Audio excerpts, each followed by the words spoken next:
TV.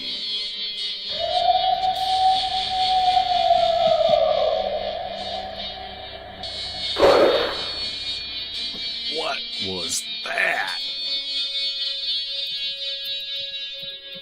You better get a fresh dip and buckle up.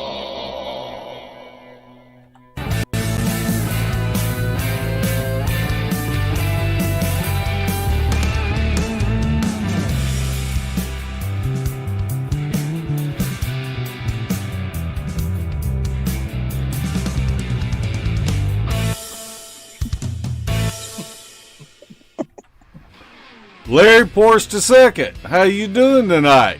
Well, I'm hanging in there, Mark. With all the craziness in the world, I'm hanging in there. Can you believe that this is our 50th podcast? I cannot believe that. Not at all. I remember that first one, and I remember trying to figure out how to do a podcast, and I was just ready just to walk away. Because it is definitely above my pay scale. And hey, good news is 50 into it, we're still trying to figure it out. We are just a couple of sticks in the mud that are still rookies at this. That's true. Very true. But I don't know. It's been a blast, and we've met so many great people, whether they came on the podcast or through the chat room or coming on the Facebook page. I'm just so glad that this was your brilliant idea to start this. Yeah, so. I'm sorry.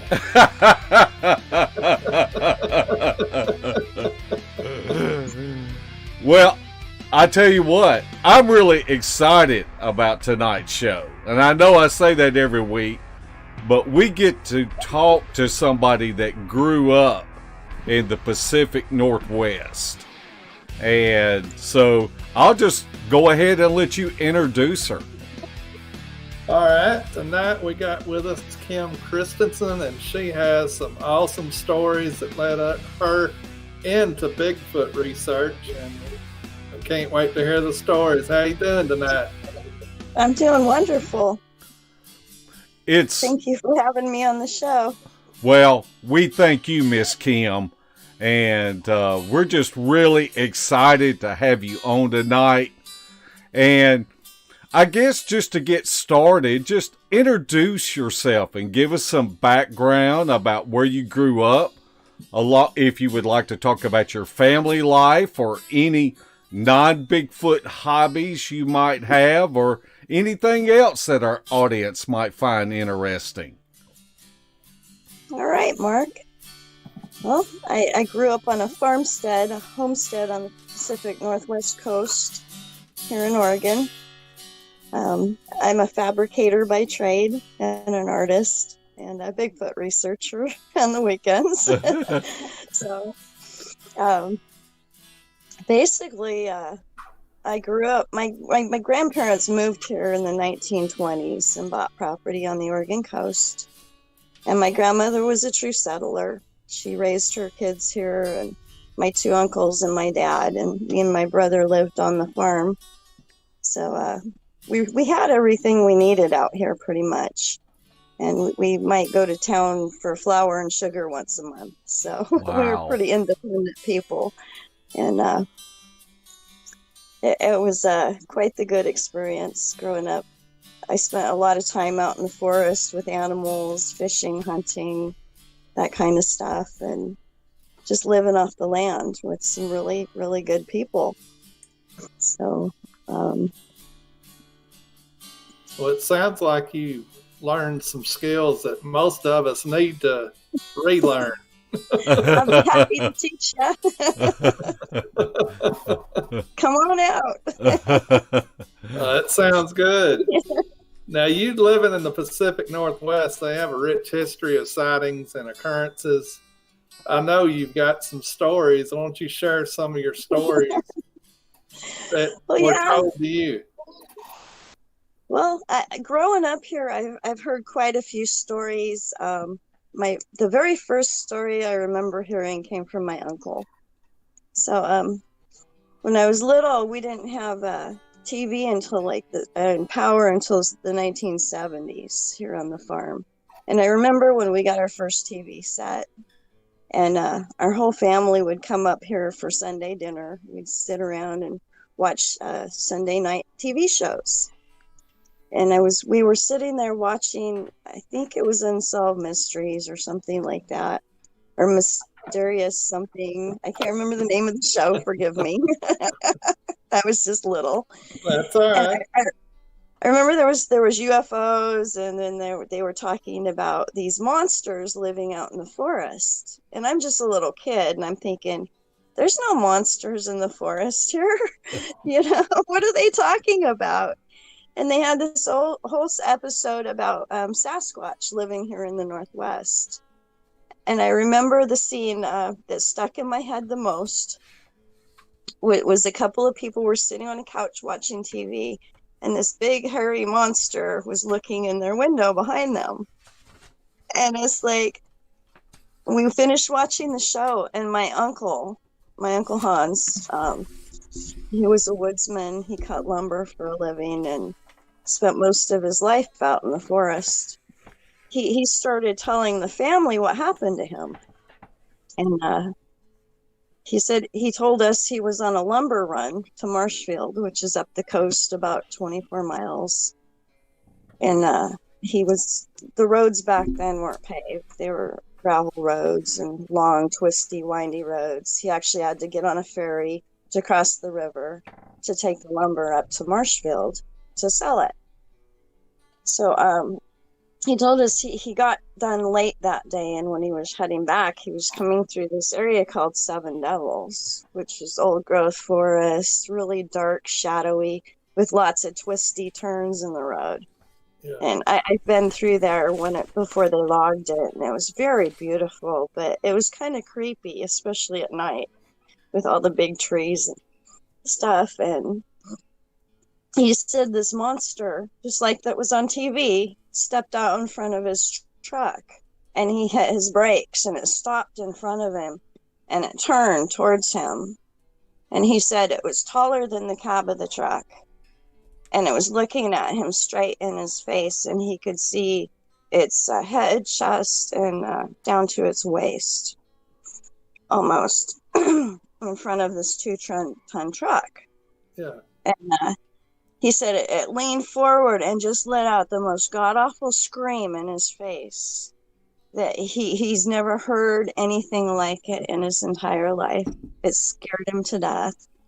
He actually backed that 2-ton truck up out of this road about 7 miles to turn around on this twisty, it's a 1-lane old-fashioned wagon train road. Yeah. So mule train road, basically. To turn around to go back to Marshfield to stay overnight, because there was no way he was coming back to Bandon that night. Yeah. And my uncle, he was a very serious man. These folks that I was raised with, they made a living off the land, so they were very serious people. He wasn't known to tell a tall tale or, make things up, basically. So I had no reason not to believe what my uncle was saying was real. And he was so serious about it. It was like you could cut the air with a knife. It was so intense. He was really upset. And then after that, he never talked about it again. I was just little. So that story really stuck with me, because I really respect my uncle. He taught me a lot, and he was a good man. And it's like, okay, so Uncle's saying these things on TV are real, okay? Right. Like, what do you do? Okay, I've been out in the woods. I've seen bull elk. I've seen bear. I've seen mountain lions. I've seen bobcat. I was kind of like raised in the forest, so I'm used to all the different animals here. And it's like, okay, I didn't want to believe him. Okay. I can understand that. And he So probably didn't want to believe it either. I actually have a photograph of my uncle running the lumber mill. I don't know if you guys can see it, but that's my Uncle Hans. Yep. Very tough man. He didn't make stuff up. He was like very serious. He was actually a cat skinner. And if anybody knows what a cat skinner is, you might they go up. Explain it before they call PETA. Yeah, it's well, the Pacific Northwest is known for logging. And he was the guy that went up the mountainside on a cat, actual V8 Caterpillar heavy equipment, and made the roads. Right. So when I was a kid, I would actually ride along with my uncle. He wasn't afraid of anything. I swear, nothing. He was like iron. I believe you. So for him to tell us that he was afraid of something, that really stuck in my head as a child. Right. And then after that, just growing up here, I heard various people in the community talking about Bigfoots and seeing weird stuff up the river when they're camping or hunting or whatever. And then another story I remember is like when my grandpa was home. My grandpa was a merchant marine, so he was gone a lot. But when he came home, he was farming, and we raised beef cattle, and he actually owned a butcher shop in Old Town back in the 1930s. So he had a lot of farm friends, and they would come out and they would help each other with equipment and different things. I remember one day 3 guys showed up, and me and my brother out playing in the yard. And I'm like Grandpa's little shadow, so I'm right behind his leg, listening to what the men are saying, right? And they're all excited and upset, and like they're telling my grandpa, "You got to go with us. You got to come up to Flores Creek, because there's these hair-covered man things chasing." I can't remember the names, but the other farmers out of the back pasture, out of the tree line. They said there was like 4 of them. And my grandpa was all like, "What are you talking about?" And they're like, no, grab your rifle. You got to go with us and help us, because we're trying to get our cattle rounded up. And we need to get out there because these things are trying to attack us. And I want to say I was about maybe 6 or 7 years old. And it was just like, okay, so they actually described them as catmen, which is catmen. They describe them as being the color of like a mountain lion, blonde, with these cat-like teeth and fangs, and just big and furry, but walking upright. Huh. So it wasn't like they called them Bigfoot; they were blonde colored. So that was another story that I heard directly through my family living here, and that was interesting. So did your grandfather go with them in, or do you remember? I think he did. He did disappear, but I never heard anything else about it. You know, we're just the kids. They didn't talk to us about such things. So. Well, yeah, that would have creeped you out. Right? Yeah, I just happened to be standing there listening. You know. Right. So that's another story that really stuck with me as a child. And then later on, I'd go up the rivers. We all, that's what we did on the weekends. All of us, when we were in high school, we'd all jump in our cars and go swimming and hiking and fishing and stuff. And some of my friends would say weird things. They'd be all freaked out about they saw something across the river or this or that. And so it's like, okay, there's something out there that's scaring people. No big deal. I really didn't think much about it until the 90s. When I started having my own experiences, I just kind of blew it off. Like, okay, whatever, Right. Well, tell us about the experience that you had with your children when you were in the cabin that night, because that was creepy. Yeah, that was a clincher for me. That was like, that verified everything I'd heard. And growing up here. So basically, being out in the country and having children, that's what we did. We'd go hiking and fishing, and I'd take my kids swimming a lot, or to the beach or whatever. So it was summer, and the kids were out of school, and they were bored. So I decided we're going to go somewhere. And I kept asking my children. I think they were 8 and 10 at the time. So they were little troopers. I mean, they could pack their own packs and stuff. So it's like they couldn't decide where to go. So I decided I was going to make a game out of it. So I went and grabbed the Forest Service map out of the back bedroom, and I brought it out to the table, and I kept asking Matt and Josh, my sons, like, okay, what do you guys want to do? Where are we going this time? What adventure are we going to go on? And they said, well, I don't know, Mom, you pick. And it's like, okay, let's make this fun. So I decided to go back in the back bedroom and grab a needle and thread with a piece of string. And I held it over the map and started swinging it around in circles. And I dropped it, and it landed on the map. And so I'm like, okay, I know that road. I know how to get here. And I noticed there was a little trail on the map. It's like, okay, we've never been here before. I wanted to go somewhere that we'd never been before. So I threw the kids and the dog in the car and packed our day packs, and we headed up the mountain for the day. And we got up there, and it's like, there's like, oh, wow, this is cool. There's a trail. There's a trailhead and a place to park, but you're way up on the top of a ridge line. It's like, okay, boys, let's go. I've never been in here before. I don't know what's out here. This will be a fun adventure, right? So I threw the day packs on the boys with their snacks and stuff, and we headed down this trail into the forest.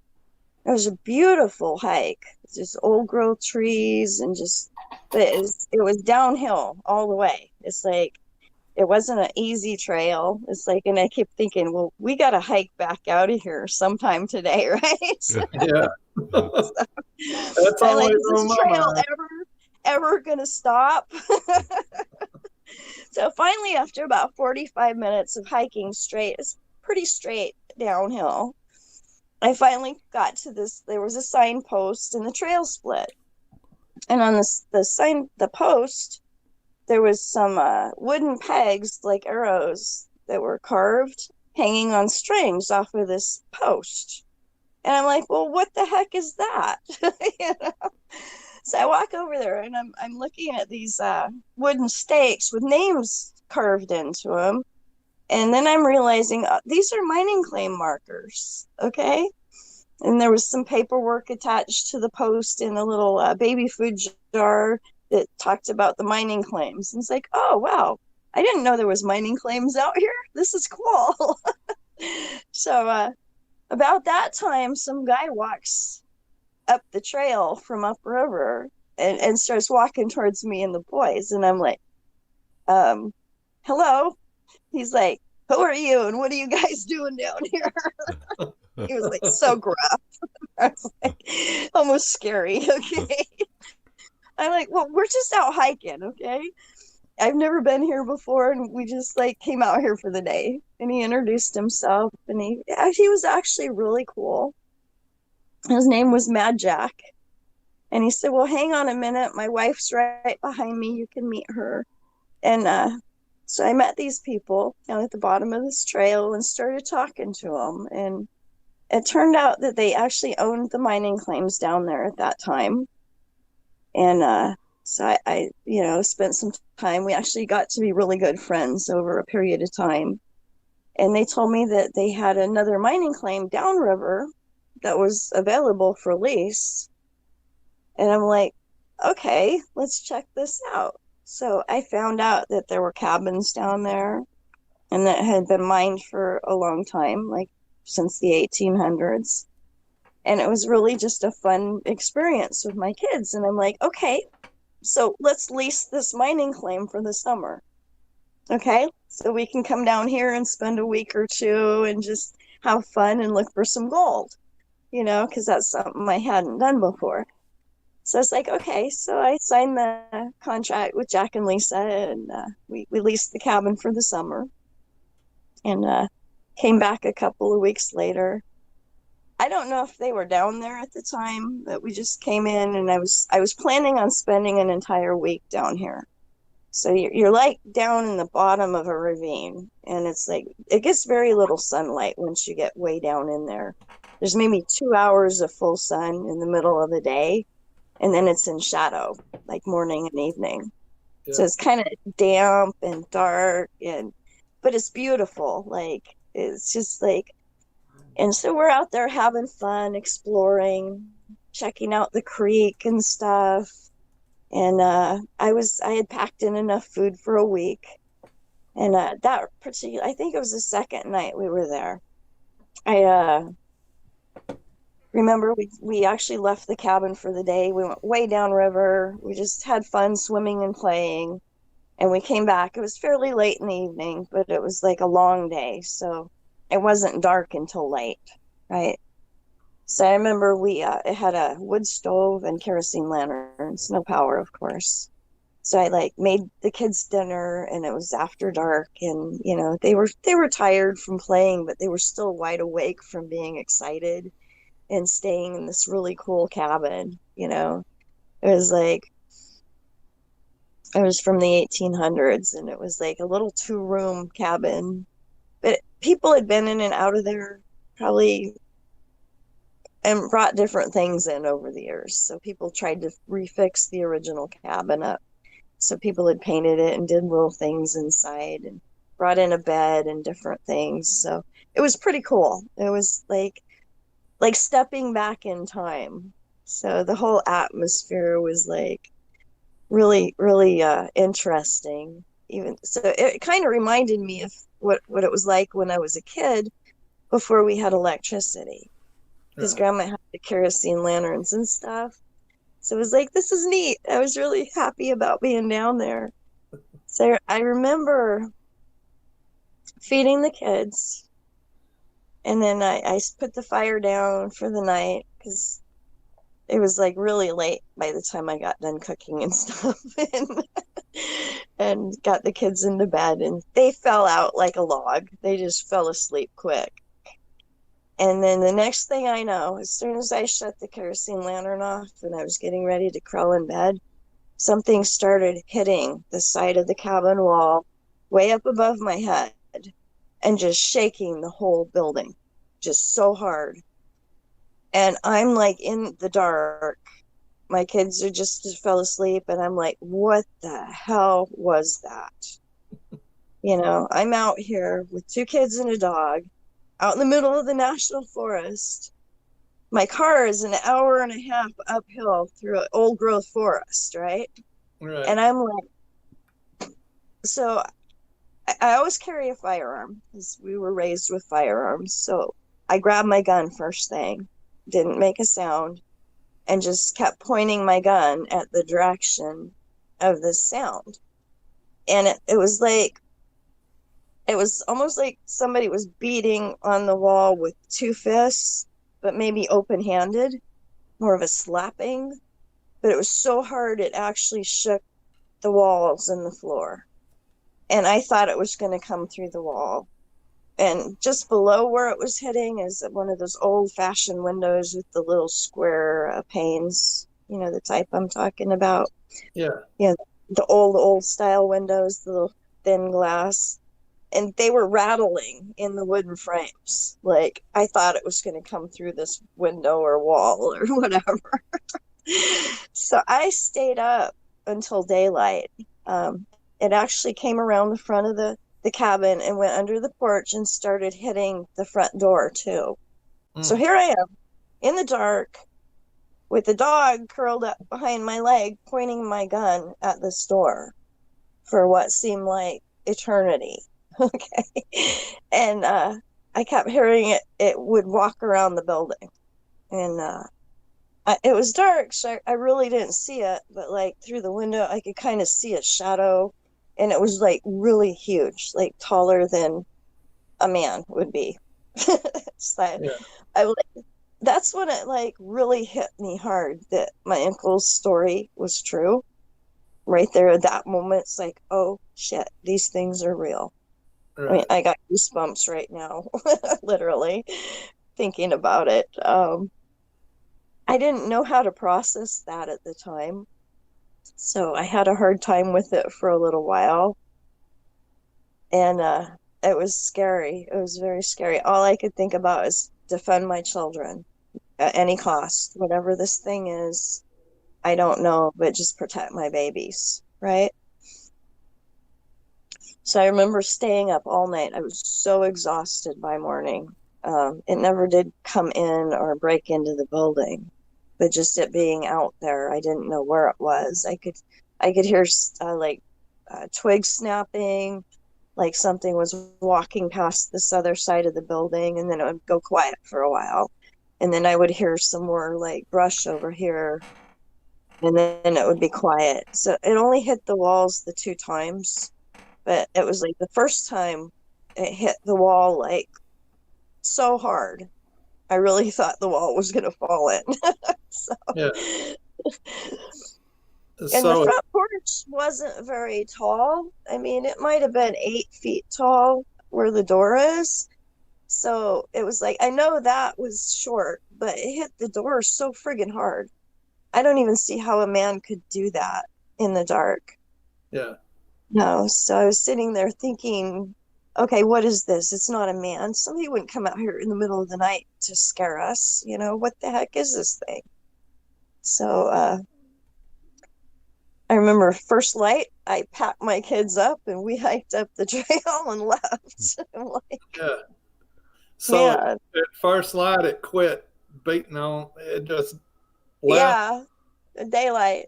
And then when I was leaving, my dog kept the hackles on the back of her neck would stand up as we were hiking out through the forest and Yeah. uphill, as I felt like we were being watched and maybe stalked, like something had followed us back as we were leaving. And Yeah. there was one spot in the trail where my dog actually stopped in the middle of the trail and she started growling. She didn't bark at this thing, and usually she barked at everything, but whatever this was, she did not bark at it. She just growled at it like she was so on guard. I've never seen her like that before. The whole time I had her, she was like, and she actually started to go over the side of this little side trail that we were passing by, but I couldn't see over the bank, and there was something over the edge of the trail there. I never did see what it was. Yeah. And then finally we got up to the car and we left. So Did y'all ever go back? actually, yes, I do. That's part of my main research area now. um, After that, it took me a while to get brave enough to actually go back down and try to find Jack and Lisa and talk to them. But I never did actually tell them what happened to us in the Oh. cabin that night. I made another excuse for not coming back to the mining claim. And I let them keep our money for the summer. I didn't even ask for a refund. So, but we became really good friends. I found out Jack and Lisa had spent about 18 years out there in the wilderness mining and prospecting various places between this other town and there. And then down south, we have the Rogue River, which is another big mining district.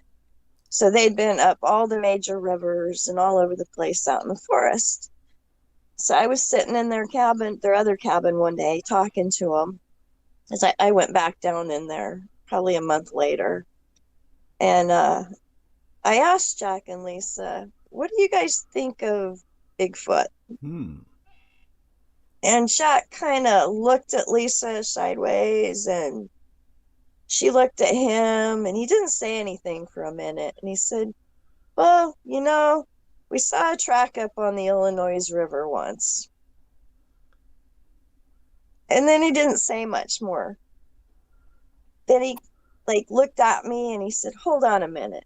And he got up and he walked over to their bookcase. And there was a bunch of really old books there. And he pulled out this newspaper. And I'm like looking at the paper and it looked really old. It was all yellow and faded. And I'm like, thinking, well, what's this? And he hands it to me. And I lay it out on the table in front of me and start looking at it. And it said, South Fork Sixes News.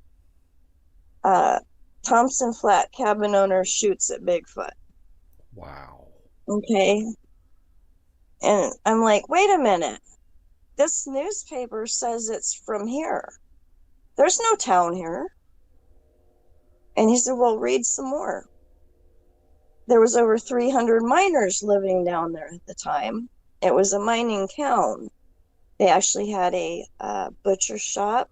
They had a printing press. They had a blacksmith and multiple cabins along the benches along that section of the river. So I'm like, wow, this is dated 1880 something. I'm like, where did you get this? It's probably the only known piece of paper from this place in history anywhere. And I'm like, that was like so cool to be able to see that and hold it in my hand and actually read the story. So that's what really got me interested in this area more, in the history of the area. It's like, okay, so not only did this thing beat on my walls, they've been here for a long time. Yeah. So that was pretty neat. So, and then another time I was going out just because I love being out in the wilderness. I'll just jump in my car and take off and go just for something to do. So there was another time I ran up the mountain. It was like right after a bunch of storms had came through. We had a bunch of big storms coming off the Pacific, like hurricane force winds and all that fun stuff. And then they'll go away and you'll have 2 or 3 days of beautiful sunny weather before the next storm rolls in. So I decided, okay, I have cabin fever. I'm going to get out of here and go up on the mountain for the morning. So I got in my car. It wasn't even daylight yet. And I just took off and went up to the mountain. And it was just getting daylight as I was starting to drive up the ridge road. And it's like, okay, there's storm debris, tree branches, pine needles all over the road. Nobody's been in here yet, right? Okay, no tire tracks in front of me. Because there was also some logging areas out there. So you'll see tire tracks on the road. It's pretty easy to tell if there's been a car in before you. So I get up there on the ridge line and I saw this, like, first I thought it was a pile of bear poop in the middle of the road. Okay, this big, fresh, steaming pile. It's like, oh, there was a bear here. I just missed it. That's still fresh, right? It's steaming. It's still cold. And I was like excited because I thought I was going to see a black bear, right? Because I love animals and I love wildlife. And so I jump in my pickup, run up around the next corner, and I see where the tracks go up this bank, right? And it's all sloughed off. And obviously it's a big animal, heavy. So the tracks were in the side of the bank really deep. And I'm like, okay, cool. So I'm actually getting out of my car and following these tracks up over the top of this bank. Okay. And I'm thinking to myself, Khym, you're either an idiot or you're out here by yourself trying to track a bear through the trees. What the heck is wrong with you, girl? So it's like, and then when I got to the top, I started looking at the tracks because they weren't all sloughed off and you could actually see them because it had just rained for like 3 or 4 days straight. So the ground was nice and soft and it left great impressions. And I'm looking at a barefoot human-shaped track and I'm like, wait a minute, that's not a bear. What the heck? What kind of idiots out here running around barefoot after a storm? Okay. And then I noticed the second set of tracks next to it that were smaller. And then it dawned on me, that first set of tracks was over 20 inches. It's like, hold on. I didn't have a tape measure, but my first husband had size 13 feet. And the smaller set was about a size 13. Okay, best guess. Yeah. I'm like, then it dawned on me. No, this is what was beaten on the walls there with the cabin. Let's go. Jeez. So I was that close to actually seeing them. So I kept like checking the tracks out, and of course this is back in the 90s. No cell phones, no cameras. Like those weren't standard equipment in our vehicle. Fishing poles were usually what we carried. So, Yeah. so yeah, so I'm following this set of tracks across this berm, and it's probably about 50 to 100 feet long, where they piled up the gravel along the side of the Forest Service road, and they used this dirt and gravel to repair the road and stuff. But it was pretty soft, so. And they actually went up on top of it and followed it, and on the back of it was a drop off, because you're up on a mountain ridge on a saddleback. So you're probably 1,000 feet above the other fork of the river down below. Yeah, it's beautiful views. You can see the mountains all around. And I tried to like find the next track, and it's like way over there. I'm like, wait a minute, that's about 6 feet away. And I had to actually jump to get to the next step. Wow. And I'm like out here going, that's a huge step. Huge. So I followed these things to almost the other end of this mud rock pile. And I noticed the smaller one had actually jumped off the back side of this dirt pile. And it was about 15 feet down the back side, but it was before it dropped off the cliff. So it was like where the rocks were starting to slide. It was kind of a hairy spot. And they were sunk into the ground at least 12 inches. And I'm looking at that going, holy, whatever that was heavy. So I'm like, okay, let's do a test. So I jumped down next to it, okay? I know I'm 120 pounds. I sunk about maybe not even an inch into that same material. And I'm like, wow, I just miss seeing these things. And then I'm standing there trying to figure out where did this one go, because it didn't go back down the hill, and it didn't walk back up the hill to where the other tracks were, where it jumped off from. So I'm like looking, I climbed back up to where the tracks were running along the track line, and the bigger set had actually turned facing the set that was over the bank, like, and then got like deeper in the ground. So I'm like thinking, I know what happened. Mom reached down and grabbed her kid and put him back on the trail in front of her. I know that because I've done it with my own kids. Yeah. So, and I could see it, what happened there in my head, you know, by analyzing the track set. And it's like, okay, the juvenile went the wrong way, and Mom grabbed him and said, no, you're going this way. So then I followed him off the end, and they actually went out around the side of the cliff and disappeared off into the forest. And I tried to follow him. There was no way I could follow this track set without rappelling gear and ropes and special equipment. There was no way. So I didn't even try after that point, because that was like danger, Will Robinson, you're gonna die.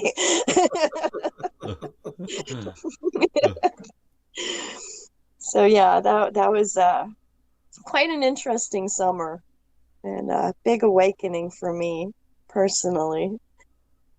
It sounds like it. You had a lot of experiences there quick. Yeah, absolutely. So you kind of alluded to a few minutes ago, talking about the history of this area. Can you elaborate a little bit on the history of the southern Oregon coast and mountain ranges?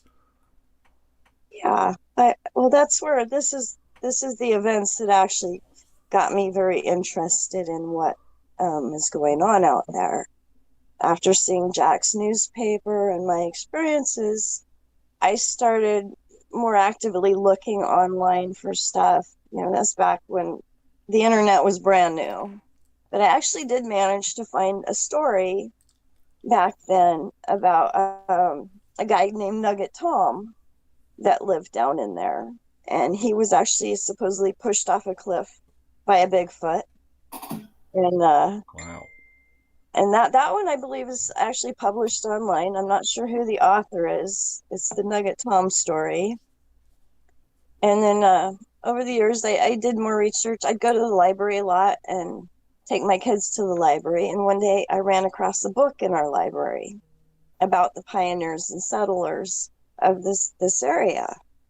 And I ran across this story called The Indian Devils of the Sixes. I don't know if you can see that or not. Uh-huh. Mm-hmm. And this is an actual photocopy of pages out of that book.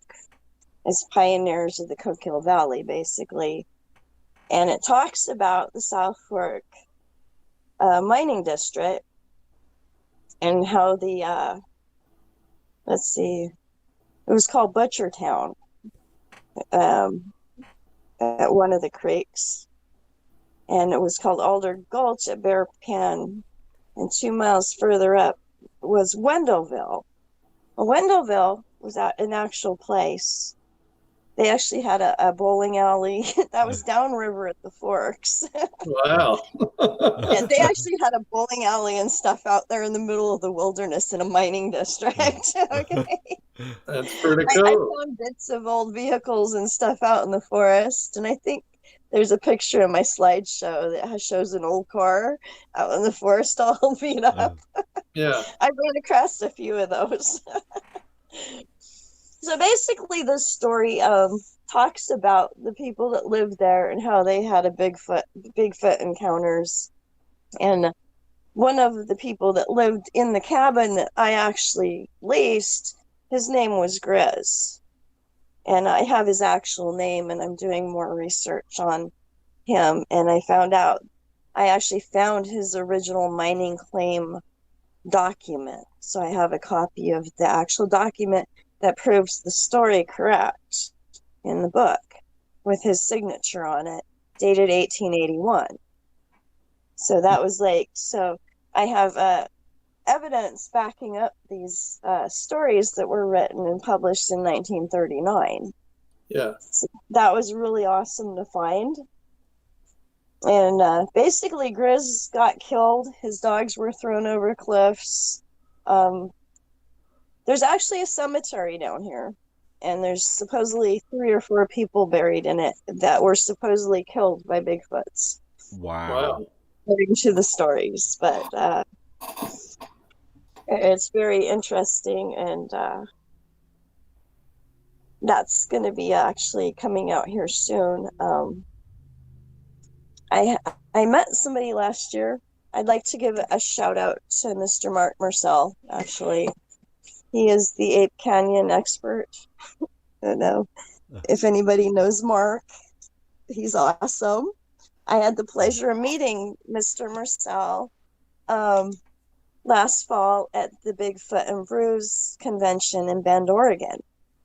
Well, it turns out Marc also had information about this mining district, and we started chatting, and apparently he has information that I don't have, and I have information that he doesn't have.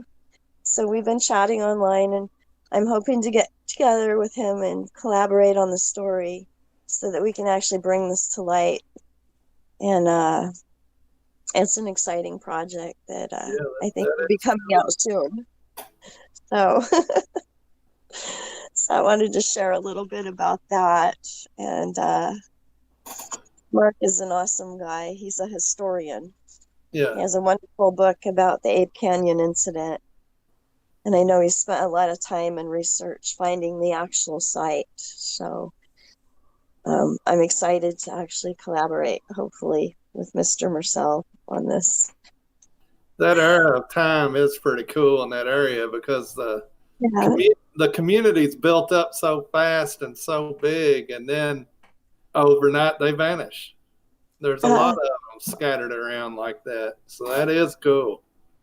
Yeah, I'm really fascinated with the historical aspect.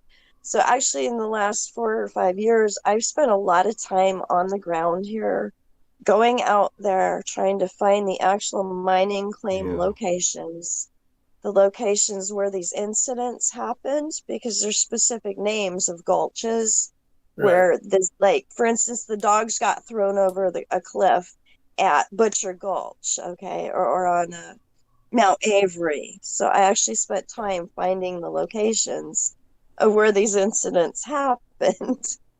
So I have a lot of ground time out there. And in the process, I've had new experiences and encounters.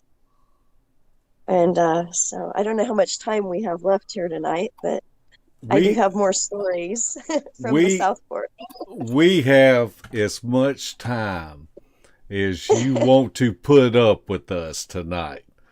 So you feel free to go ahead and Okay. tell us another story. Tell us another story. Yeah, I love it here. It's like I feel so much more at home out in the wilderness than I do around people. So to me, it's a natural endeavor. Well, nowadays that's a great place to be. Yeah. So, okay. Let me see. Let me pick one because there's been a few. Okay, on my research trips to go out and find the historic sites, for example, I didn't know there was an upper trail with another cabin way upstream. Okay. So this river system basically has no roads down to the river in it. It's on trails only for a very long stretch. So it's a very isolated area. So it actually took me almost 2 years to find this trailhead. It's like it's not on the maps, it's not talked about. I actually found it by chance exploring all these little side roads and different things and features out there. And it's actually longer than the original trail. And there's another cabin way upriver, which is going to be part of the story. Because now I figured out who owned the upper cabin in the story. So,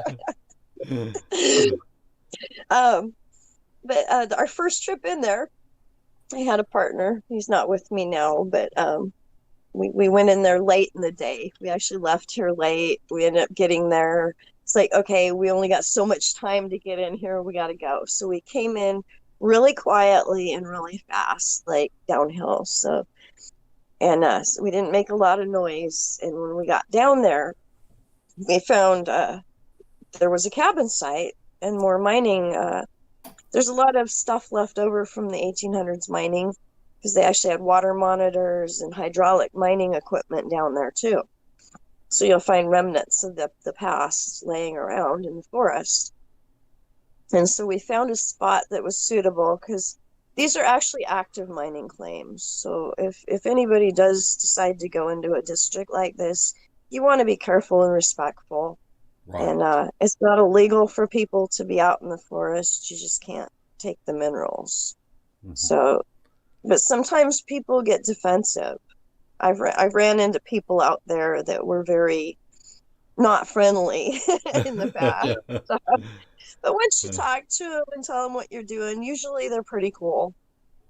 So we went in there. Nobody was on the claims. So we picked a spot on the other side of the flat where the cabin was to set up our tent for the night. It was getting dark by then, so we cooked dinner, ate, just getting ready to crawl in our tent. And something was over the bank. So we're about 30 feet above the actual water on a bench, what they call a bench. And it was just slightly upstream, maybe 15 yards is my best guess. It wasn't very far away. And this thing was so friggin' loud. It let out this series of whooping sounds. Like it repeated the same thing about 8 times in a row, but stretched it out over a long period. Like, I wish I could have caught it on a recorder. But it actually made my chest vibrate. It was like, I've never in my life heard any animal here in the Northwest sound like this thing did. And it was like, it must have had a massive, huge lung capacity because the length and duration of the vocalizations were amazing. And it was like crystal clear because we're down in this like sound chamber, basically. It's really cool because there's rock walls on the other side of the creek. And it was like it echoed down this river valley. Like it must have sounded off for miles. Whatever was in a 2-mile radius probably heard this thing because it was so friggin' loud. It was like, so, and it was interesting because it just kept repeating the same thing, like at least 8 times in a row. And then it got silent, and that was it for the night. There was no more sound, no birds, no. The whole 3 days we were down there, it was like extra quiet. Do you know what I mean? Yeah. Like no chipmunks, no birds. I felt like I was being watched a lot. I didn't feel like I was being in danger because I've actually been in places where I feel like I'm in danger and I have to leave. It's like an instinct kicks in. I never really felt that way on that trip. But what was interesting about that is when we got ready to leave on the 3rd day, it was like mid-morning. We were going to get out of there early and get back so we could go to the fab shop. And the next day, and something made another similar set of sounds just as we had our gear packed and was hiking up the trail to leave. But it wasn't quite as loud, and it was slightly different in the syllables, but it was very similar to the first vocalization that we heard when we first got there. So it was almost like I felt like something was on guard, like a sentry. And it was like saying, okay, there's people here, and then when we left, okay, all clear. So it's like, and I've been trying really hard to get back out there to get try to get sound recordings of this because it's a very unique animal sound that I can't even say. I know it's not a bear, I know it's not an elk, I know it's not foxes, yeah. I know what it's not, so I can't say exactly what it is, but it's very, very different than what lives here normally. So that was quite intense, actually. I didn't know what to think about. You kind of mentioned about how everything goes quiet. And we have witnessed that too in the different areas that we go to. And even the insects will stop chirping, and it's that's something that will really make the hair stand up on the back of your neck. Right. Well, growing up here in the Northwest, generally that was a sign that there's a predator in the area, like a bear or a mountain lion. Because typically, if there's or a bobcat, even if there's a predator in the area, then like birds or a prey animal, they will go silent because they know that there's danger there. So that's like a warning sign, and that's what I was taught growing up. To pay attention because there may be something dangerous around.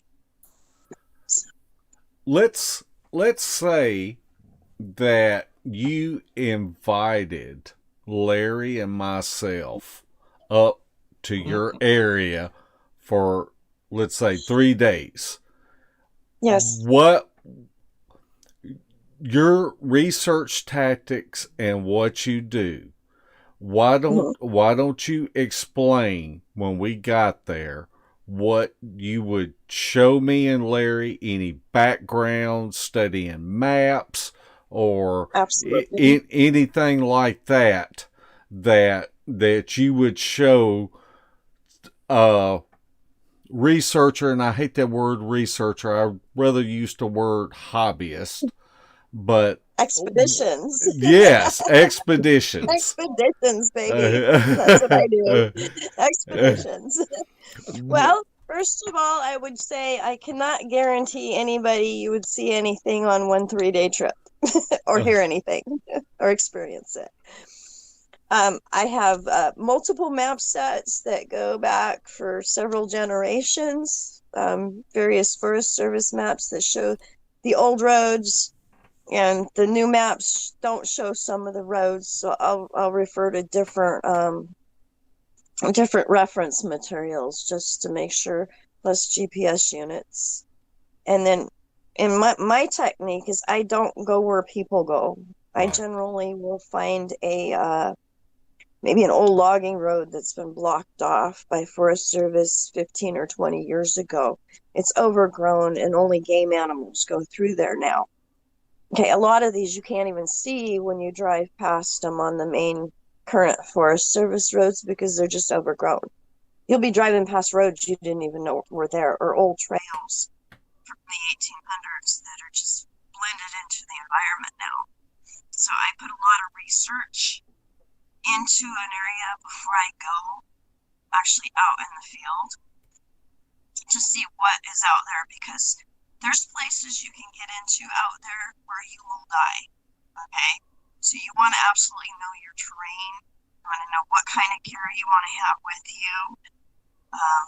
You want to know how much effort are you willing to put into an expedition. Do you want to just go on an easy hike down on the creek? Do you want to stay in the lower parts of the river? Do you want to go up on the ridge lines? Or do we want to take a 6-hour trip and go all the way around to the other side of the mountains, which is also what I've been doing for years, is expanding my entire research to try to find evidence of different things and maybe how far they are away from this, historical place, basically. So I do spend a lot of time in books and in the maps. Well, we got to say that we're having a little bit of audio problem with Khym, are we? but we can still understand you. But as our audience can tell, that Khym is in a very remote area, and cell signal goes in and out. And one thing that you can say about Khym is she is not a sidewalk spitter. No. Let me show you one of my maps, Marc. I'll just show you one of my maps. Hold on. It's right here.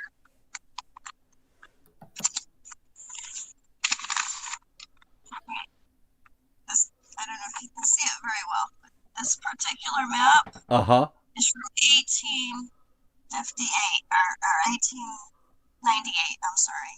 This is the original trails through the area where they brought the mule trains through, the pack mule trails.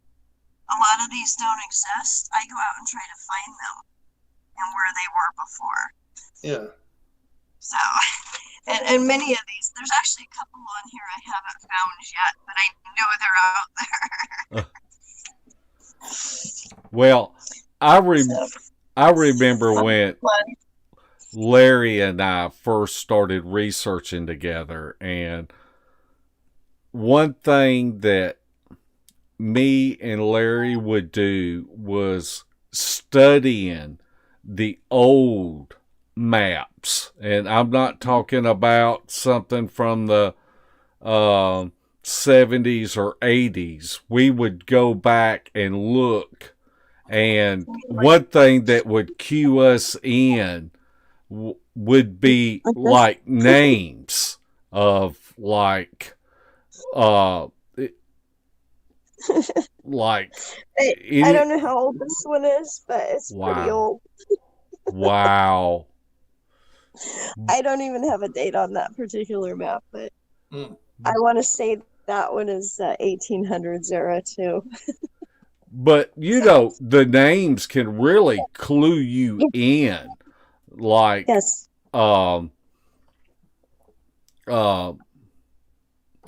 something that's got screams, in the name of it. Right. That was something that we would gravitate towards, and then study the topo maps and say, well, look at this. This looks like it could come down to a bottleneck, and maybe we should go down to the bottleneck and check this out. And I guess that's why I really enjoy talking to people that actually put boots on the ground, and kind of see if their thinking kind of correlates with the way that I think about things. Absolutely. So yeah, I will definitely pay attention to things that say like devils, or devils is one that was used a lot back in the old days. So like 7 devils just happened to be the road my uncle had his experience on. So yes, those are definitely indicators. That means there's probably been activity of something at some point in back in the days when the natives lived here. Right. So, and like in the story that I was talking about, they call them Indian devils, specifically calling Bigfoot Indian devils. So that was interesting too. So, oops.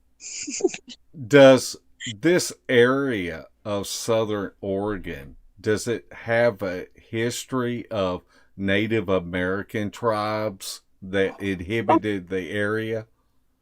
Absolutely. Actually, if you look in the historical records and look at the Indian Wars, this particular section of the Southern Oregon coast into Northern California was some of the most formidable territory, and it took them forever, years of fighting. The Modoc Indians and the Rogue Indians here were very, very hostile. And this mountain here, actually, a lot of people think of the Cascades when they think of Oregon, but this section of the mountain between here and Northern California, they couldn't even put the railroad through here. It's so steep and so rugged, and it's almost impenetrable in some spots. So it's like it would be a great place for something to actually live still today without a lot of interference from mankind, because it's very rugged out there. It's quite rugged and rough, and you better know what you're doing. I mean, it's not Alaska, but there's like these micro niche environments is what I'm going to call them. We're actually at the tip of the mountains that run down through Willow Creek. I'm at the very top end of that whole mountain chain and forest system. So we have like the Siskiyou Mountains, we have the Kalmiopsis, that goes over into the Sierra Nevadas, and they all kind of mesh together, with these wonderful river systems and valleys and mountains. And it's quite, my backyard is quite unique from here south. So in your research, what is the best evidence that you've captured?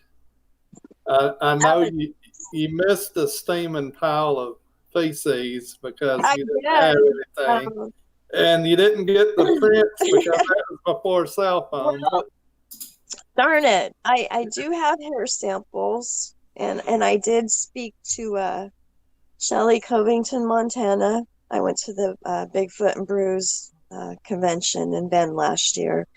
I had the pleasure of meeting Ken Gerhard and had a long discussion with them about evidence and what to do with it, and if anybody's actually still analyzing DNA.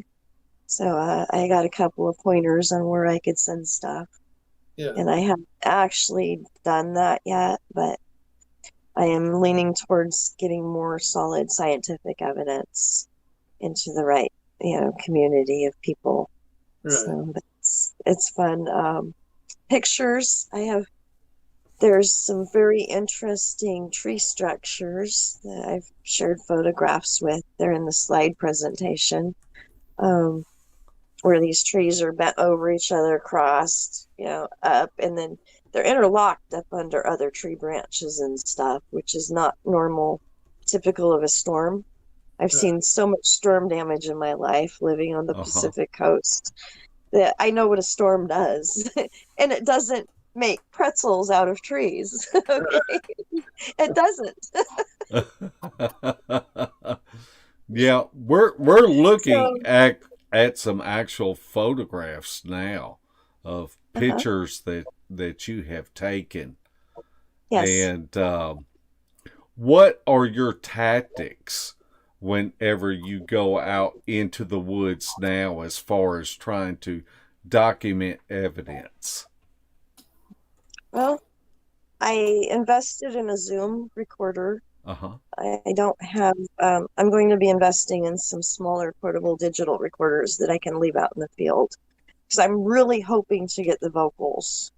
That's my main goal for the next year or so, is to try to get the vocalizations that I've heard.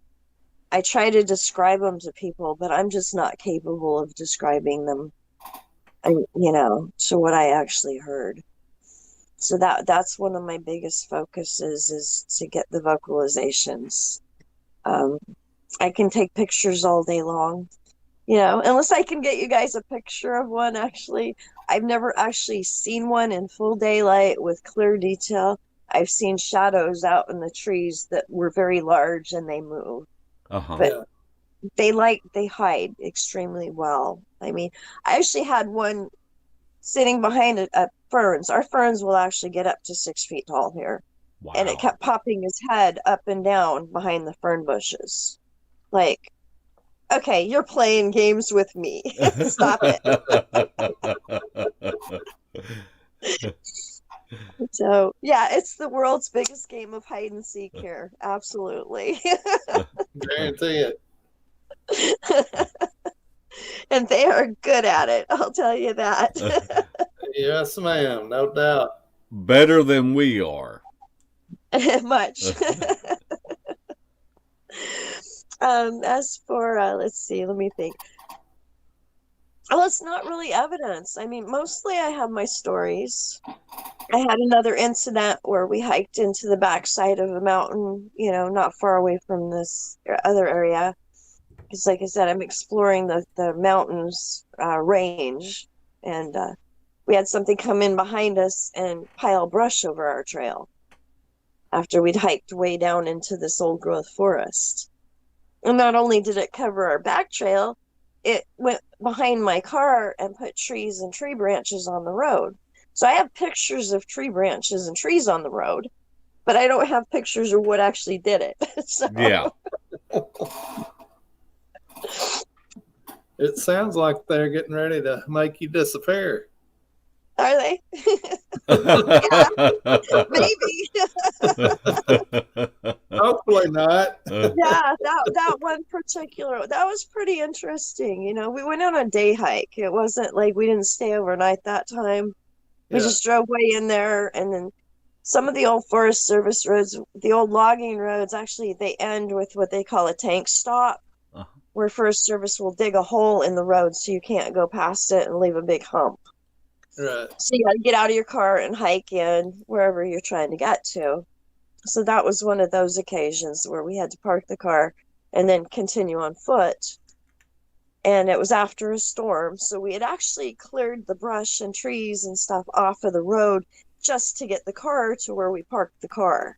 Yeah. So it was like some of the same trees and stuff that I had already thrown off the road was thrown back on the road behind my car. Whoa. Yeah. And I'm like, no, that's too much. So, yes. That happens occasionally. I Fun think stuff. that happened. You've had that happen? Yes, Marc? we have. Nice. Okay. You're the first person I've talked to that has had a similar. Yeah. Did they cover your trail too? Well, this was on a road, on a gravel road that dead end. and there was really no high winds or storms or anything like that, and we had to take saws and cut up the trees and take our vehicles and pull the trees out of the way enough that we could get out of there, because we were probably 20 miles deep in this area. And so it wouldn't be like we would have been back there for days before a forest ranger might have actually found out. Or if anybody finds you. Yeah. I've been in some spots where I don't think anybody would find you if you fell over the bank there, or, Probably even your car in there. It's like, because I cut my own trails a lot. Uh-huh. And the places I'll go in, it doesn't even look like a trail. It might be even just a game trail. I might be following deer trails or mountain lion trails just to get away from where people stay, because I never see any or hear anything at the campgrounds or down, in the more populated areas, or where there's high traffic areas, because we have logging trucks that go through this area too. We have a patchwork of logging property and wilderness and private land, and so there's a patchwork. So you try to stay away from human activity areas, and that's where I hear and see and experience things. As remote as you go, do you use a GPS device with a SOS on it or any of that? I should, but I don't. Yes, you should.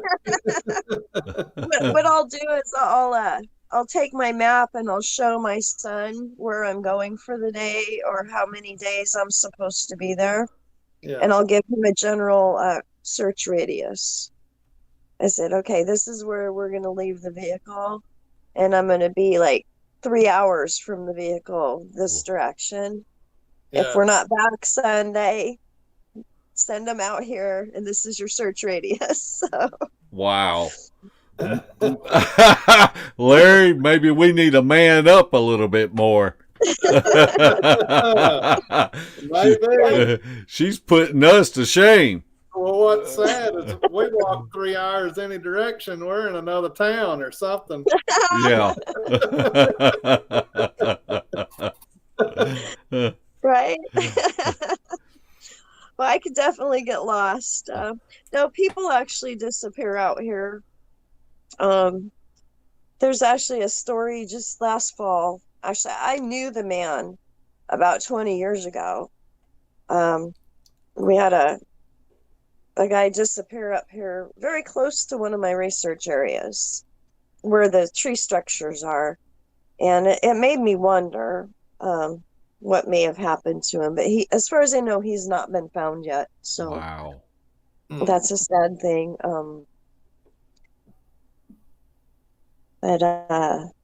And yeah, they spent, I think, 2 weeks trying to locate him, and they still haven't came up with anything, and they had to call the search off. Oh, that's sad. Yeah. Yeah. But if he took off walking through the forest and through these ravines and canyons and down these creeks, I mean, it's so dense and so thick, and there's cliffs and there's hidden obstacles, and then there are mountain lions, and there's dangers out there. Or if you fall and break a leg and you're not on the main roads, I mean, Right. there's a chance that the vehicles could go right past you and you're only 100 yards off the side of the road. Yeah. So, and you'll never be seen because of the terrain here. So it's I think about that stuff. It's like, one wrong step, I could actually be injured and lost out there. And it's okay. I'm okay with it.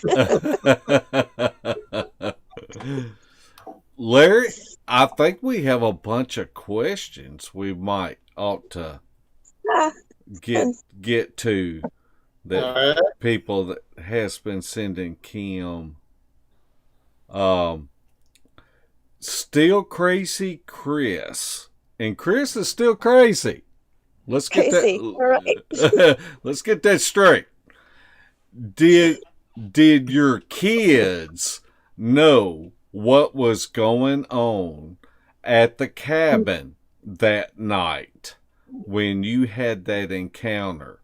And did you tell them later on? No, my kids were out like a rock, and I did not tell them.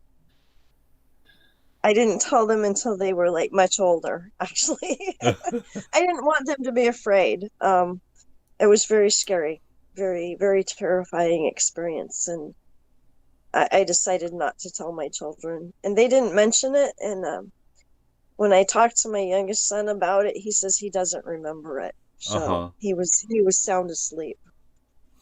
So, What do your kids, what are their opinions of creatures, boogeymen out there in the wilderness? Do they believe in it?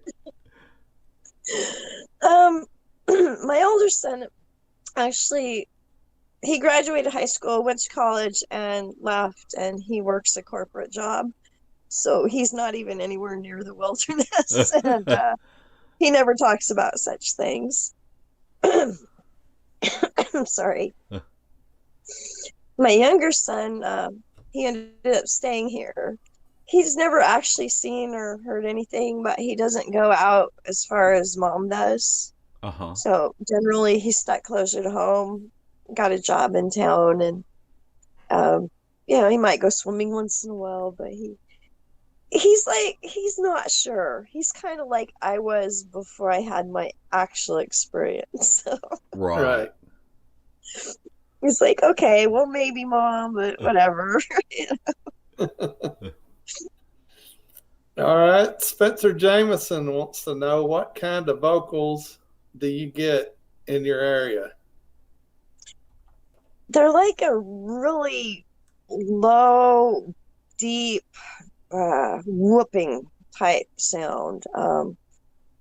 The other actually, there's been multiple types. The one down in the river when we came in really late fast was extremely loud, and it was like a whooping sound, but there was syllables in each section that was repeated.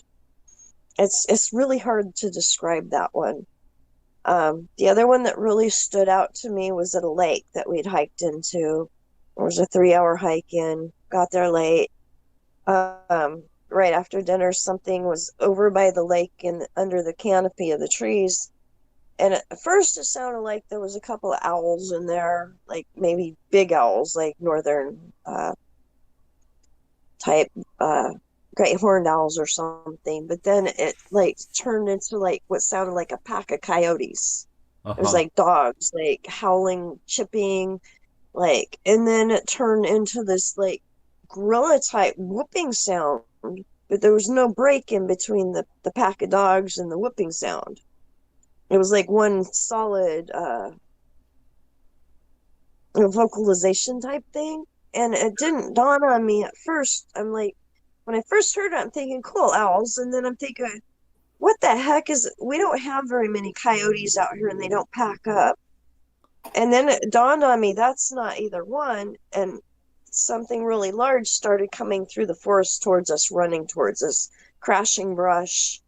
Wow. And that's when we actually had rocks thrown at us that night. But it changed into a more of an ape-like, really deep gorilla sound type whooping. And then before it came through the tree line out of the brush, they turned right. I'm guessing there was at least 2 of them. They went up the bank across this little spring cut and started chucking boulders at us. Uh-huh. So I know it was the same animal that made that sound transition. Or animals. It was like at least 2 of them. Right. Let's see. Lane Goodspeed asks, is Khym writing a book? Dun, dun, dun. If Khym's... I tell you what, you are a great storyteller and you articulate your encounters, and maybe Lane is onto something. Maybe, hopefully, you are documenting what happens in like a journal, at least. Or I haven't, but that is a good idea. I like that. Thank you. I will definitely consider doing that. I'm more of a just throw it in the car and go than sit here right now. Sounds like me. I need somebody to write for me. All right. If you know Bigfoot Mary's encounter stories, is Khym going to bring out the miner being killed out for us? And if so, how? Very interested in hearing the whole story when she's done. Did that make sense? He's asking about the mining stories. Yeah. And whether they're going to be released. Right. As a story. Yes, I believe that is currently being worked on. And Marcel, the Ape Canyon expert that I met last fall, he's actually done a podcast with Cliff Barackerman. Yeah. You can find that on and he's talking about Thompson Flat and the mining district where I leased the cabin. And so I'm hoping to get with Marc and actually corroborate our stories and share information, because I believe he has a few things not quite correct, but then he has other names and stuff that I don't have. And I'm sure I have stuff he doesn't have. So Marc, call me. Okay, Orphan 97 is asking an opinion question. And Khym, what do you think these creatures are? From my personal experience in living in the Northwest, I call them mountain apes. If they're anything more than an animal, I've never experienced anything other than typical wildlife type behaviors here myself. So what I think they are is maybe they may even be different ones in different regions. Okay. I have the theory that whatever the ones that go across our mountain ranges here, they have to be more on all fours in order to go through that type of terrain. Okay. In order to be upright, the land has to be more flatter. So I'm almost willing to bet that they're on all fours here more than they are upright.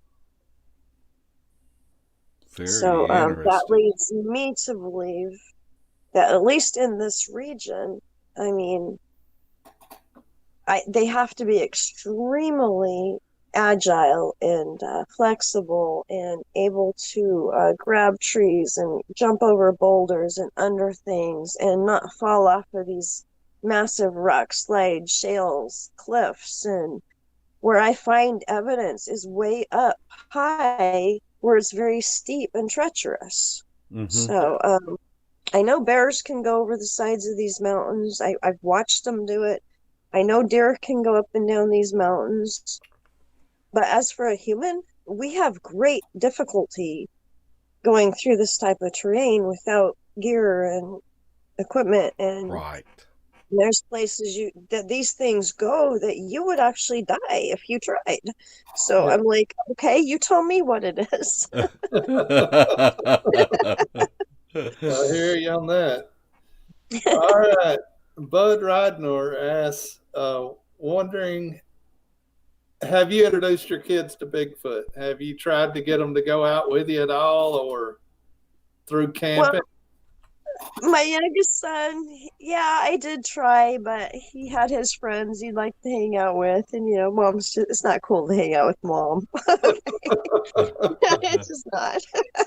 We all understand. So We've actually, all been there. he's actually a seasonal worker, and he's in Hawaii right now. He was on his way to Alaska for the summer, but he got um, shut down, so he's stuck in That, Hawaii. Oh, that poor is baby. Poor terrible, baby. terrible.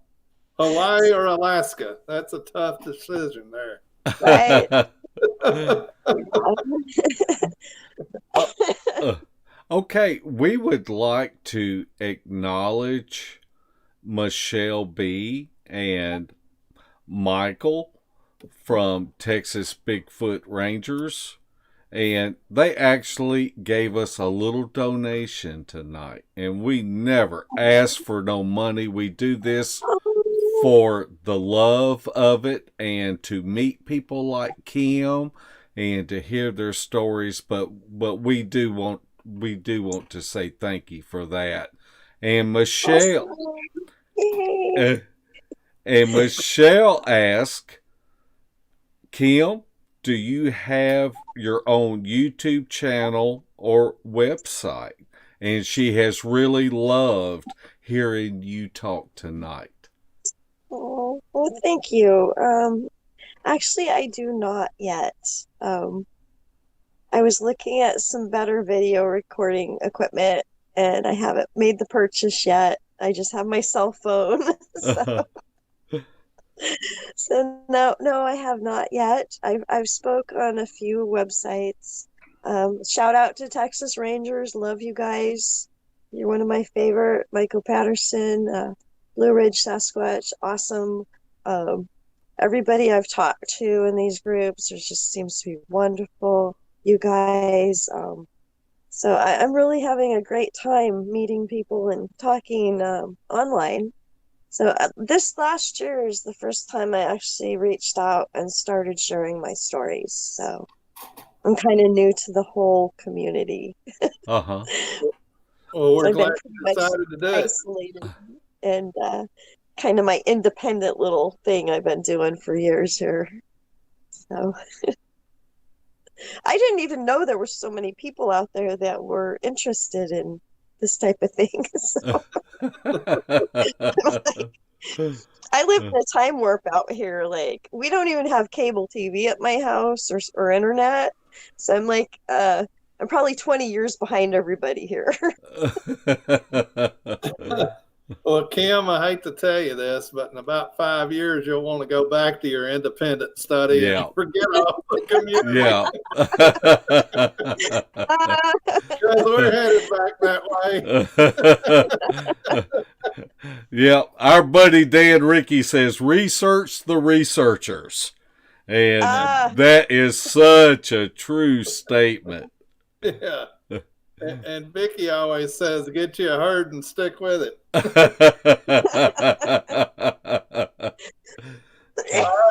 right. The next question is from Debbie Jones, and she asks, have you ever heard anything like gibberish or speech while you're out there? I have heard some things that I can't quite classify. So yes, I would say yes, but it's more like really quiet, soft, whispery. Like, it's almost out of your hearing range, but it's like you gotta really listen hard to hear it. But yes, one time I was way up on a ridge line above, probably quite a ways away, but above these river valleys that I'm talking about, and over the bank, I kept hearing this, like, it sounded like a chimpanzee cooing sound, and I'm like, that's weird. It was really soft, and I sat there for over a half an hour listening to it, looking down over the bank, trying to figure out what the heck was making that noise, and I never did.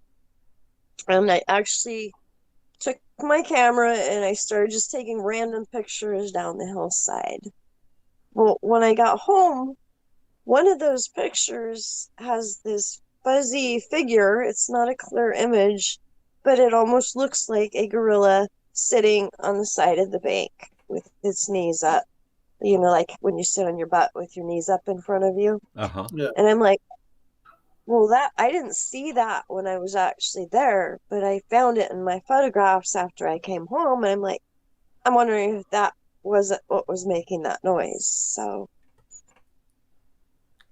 it was like it was interesting because it reminded me of a mother trying to hush its baby, like how moms are like shh, trying to get their baby to be quiet when it's upset. It had that kind of a vibe to it, so I almost wondered if there wasn't a mother and a juvenile or an infant over the side of this particular bank. Yeah. Huh. That sounds feasible. Okay's still crazy Chris. And Chris is still crazy, mind you. Now,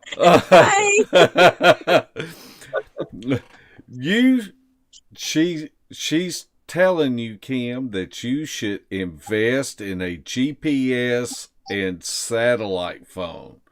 So, if there's any rich folk out there that would like to help Khym with a GPS and satellite phone, but I'm going to tell you, and it's like what I said before, Khym is not a sidewalk spitter. She has grown up in the wilderness. She remembers when they got electricity.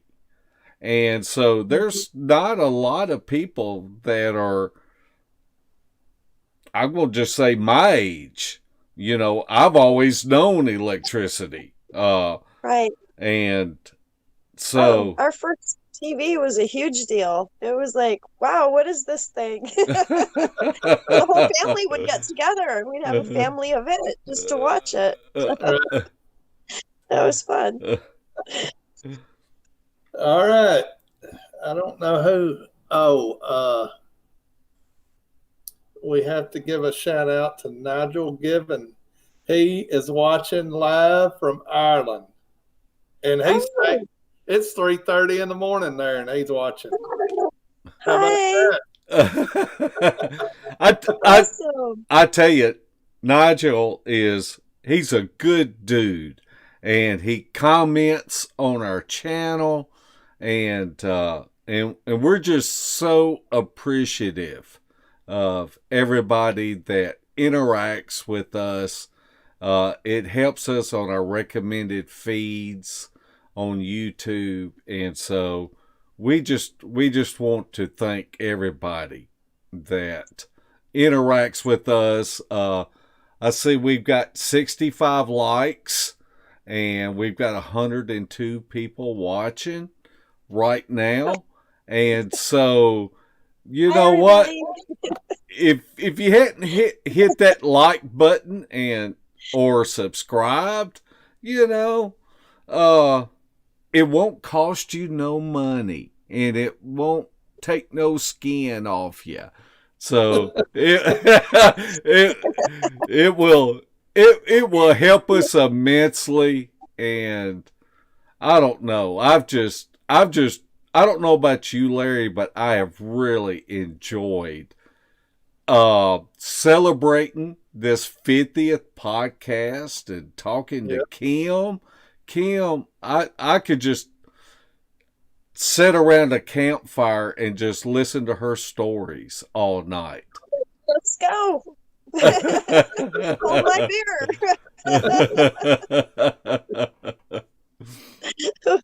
What are you waiting for?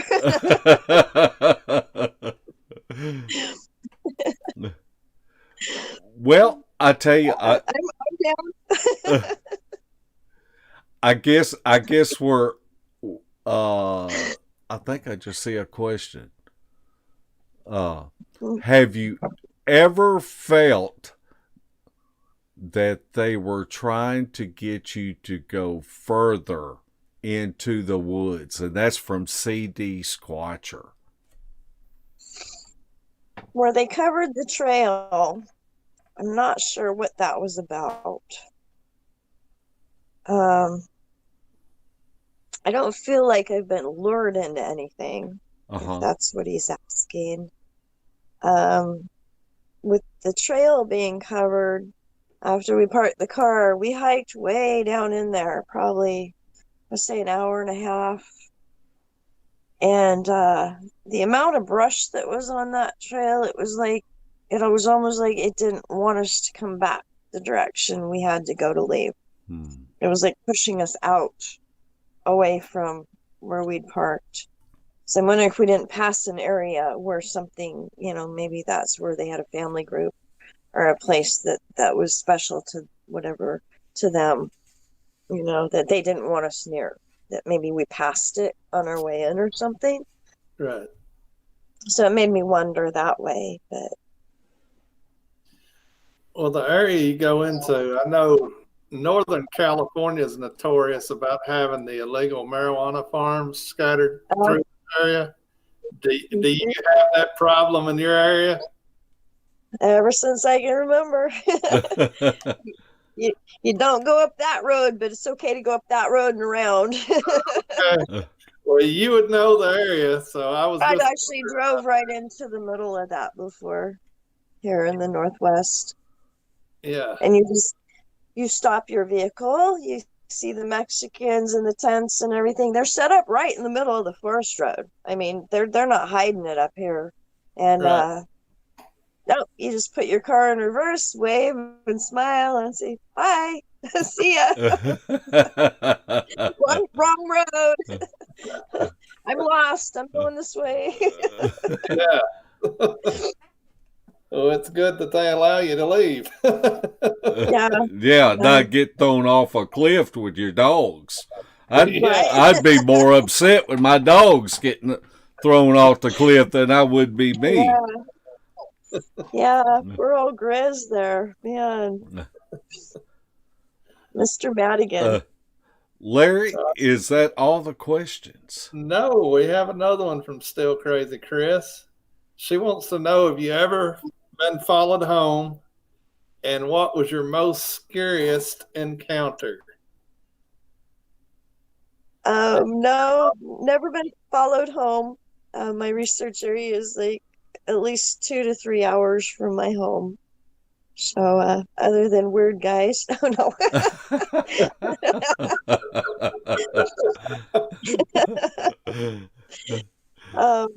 Yeah. The scariest encounter was that initial cabin encounter so far. And after I kind of processed what it was and what that was all about, I actually go out and look for them. I try to find that encounter. Yeah. But I was raised in such a way that we're not afraid of wildlife. I actually faced a bull elk when I was 9 years old. Ooh. I was out in the back pasture eating huckleberries on the back of the property with my brother. Yeah. And this big monster is looking straight down at me, snorting in my face over the top of a blackberry bush. Okay, we're talking a full-grown bull elk, and I'm 9 years old. Out, on the back 40. And we're just stuffing our face with huckleberries. Okay, that's a monster to me. Right. So I guess I'm just used to livestock, big animals, that type of thing. I raised horses, we raised cattle, I actually have raised Mustangs. Those were a handful. Yeah. So I spend a lot of time, when I can, I like to go up into Idaho and Montana, and they actually have grizzly bears up there. So that's a little bit different than down here, but you're a little more on guard in those environments and more aware of your surroundings and where you're going and what you're getting into. So okay. I'm not saying I can't get hurt, but I don't fear it, I guess. Right. Okay, we got one last question. And Ruger Ridge asks, have you ever heard of decapitated animals being found? Any type of animal, anything that did not look normal. not in this region myself personally. I know the sheep farmers had problems years ago, but that's, typical predator. I've never heard of that myself, but it doesn't mean it hasn't happened here. Yeah. So I know there was a case of a coyote over in Klamath, which would be east of me, up in the next mountain range, where they found a coyote hanging up in a tree. Uh-huh. So that was an odd thing to see. I didn't see it personally, but I saw it online. It was shared in a group. But as far as I know, not in this particular area. So.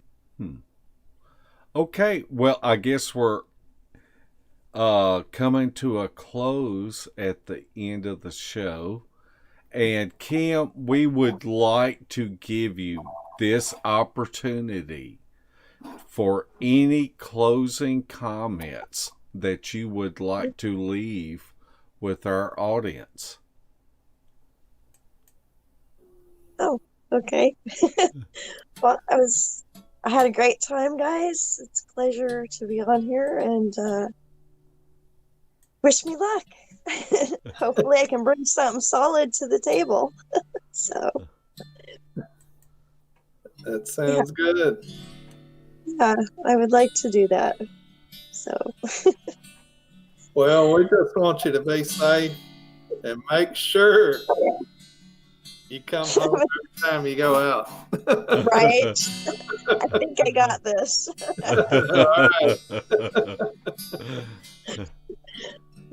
All right. You can start the GoFundMe for my satellite GPS. I mean, that'd be all right, I guess. It'd probably make my son feel better. I mean,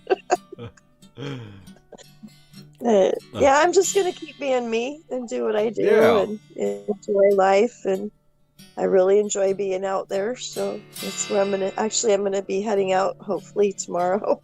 Yeah. It was my hope. So couple of days at least. So, Larry, do you have any final comments? No, I just want to thank Khym for being on here and sharing her stories and experiences with us, and continue to pray for our country. Amen. Amen to that. Yeah. Well, it's been a real joy talking to you this past week, Khym, and I just want to sincerely wish you the best in all of your endeavors, whether they're Bigfoot related or not. You're such a nice person, and you're a breath of fresh air, and we just appreciate everything that you bring to the table and your personality. And it's really good to meet nice people that don't mind sharing their experiences and are not opinionated. And it's just been a real joy meeting you. Well, thank you, Marc. I appreciate that. Yeah, I've had a great time talking to you guys too. So we'll stay in touch for sure. Yes. And hopefully yes, we'll ma'am. get some more things going here soon on this story. And that'll be exciting. So. Okay. Well, Beast TV would like to welcome all of our new Facebook members. And Shelly is probably adding 40 or 50 every week. And we don't really know what happened. But all of a sudden, Facebook has started recommending our Facebook channel. And so we just want to thank everybody that sends us an invite. And we have a wealth of information that you might find beneficial, whether you're a researcher or a hobbyist, or you just like to learn more about Bigfoot. And so we just want to thank everybody that has sent us a invite, and we started this page to help people with learning the right protocols in analyzing audio. So if there is anything that we can do to help you, then most certainly just ask us. We want to also thank all of our new subscribers and our faithful followers. Be sure to check out our field evidence videos. There's a lot of good stuff that we are doing and have done as far as the way that we go out and we put boots on the ground. And be sure to check out our sister channel, which is Larry's channel, Beast of the Woods. And if you haven't been to Larry's channel, make sure you go to Larry's channel and subscribe and ring the bell. We do these podcasts and videos for you. So if you want to help us out, click the like button, ring the bell, leave us a comment. Larry and I would like to thank all of our moderators for helping with the questions in the chat room tonight and keeping our chat room kid friendly. Thanks again to each of you for watching, and we will see you again.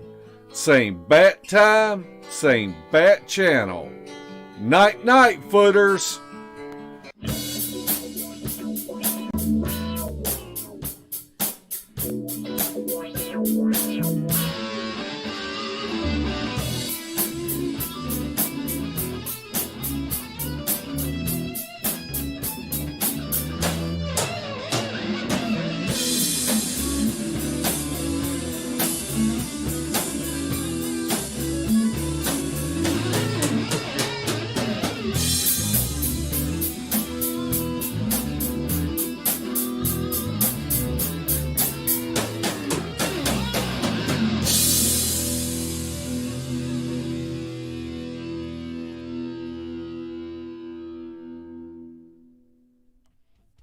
This has been a Sawdust production.